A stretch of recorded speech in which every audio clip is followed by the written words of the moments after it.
I think it's really important to understand what the relationship was and who these beings were to you while they were in their body.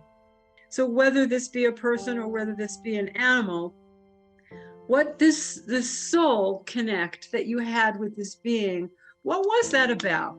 Because sometimes people have a spirit guide. Sometimes you have that one animal or that one person that no one can replace. You buy 14 other cats, nothing's going to replace that particular being. So you need to establish what that was for you. And how are you going to need that guidance or that support from spirit moving forward? I'm going to explain a little bit about my experience when I lost this horse. Because of who he was to me, I suffered a very traumatic childhood. So when this guy came along, and I say he taught me everything I know because I struggled up until that point to understand how to be on my feet in my life. But then he comes along and he shows me, I would change when I stood next to this horse. My face would change. My insides would change. I would just completely change. And so he taught me what love actually feels like. And so from that point forward, he just became, he became my teacher, he became my guide. And so when he passed, I tell you the truth, it was so intense for me that I couldn't deal with it. I felt guilty that I didn't do this, or I didn't do that, or I should have ridden him that day. And he said to me, no.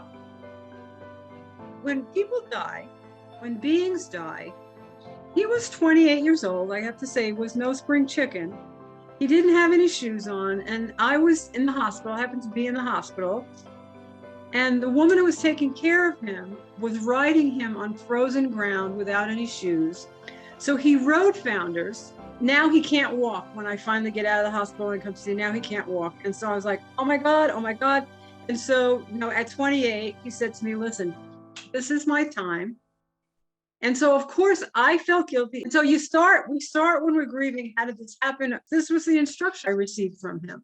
When it comes time for us to leave, now that be a person, a horse, a cat, a bug, we create situations to make that happen. And I looked at him and like, are you kidding me? What are you even talking about? And, I will tell you that it took me 2 years to process the timing of his death, the sense of responsibility that I felt for his death, to really understand that the timing of his death was actually perfect, because he was a very high maintenance guy. He had a lot of issues. I was not well at the time, and I really couldn't keep up. I didn't know how I was going to go forward after I got sick. So it was just time for him to leave. So they choose the time. The time is actually agreed upon before they even manifest on Earth, because we make these soul agreements in spirit that this is what I plan to learn in this amount of time. So it is essentially pre-written. And this is the person that I'm choosing to guide. And there's this story that over the life of the being, you can sort of establish. And to this day, this horse pretty much guides me every step of the way. He then taught me how to relate to him in spirit. So what does that mean? That means that there is a new way of relating to this being other than the physical body.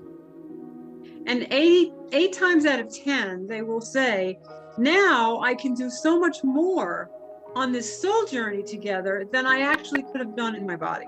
Only through time was I able to see that the choice for him to leave at that moment was for the greater good. And sometimes what they do, there is such a thing called a walk-in.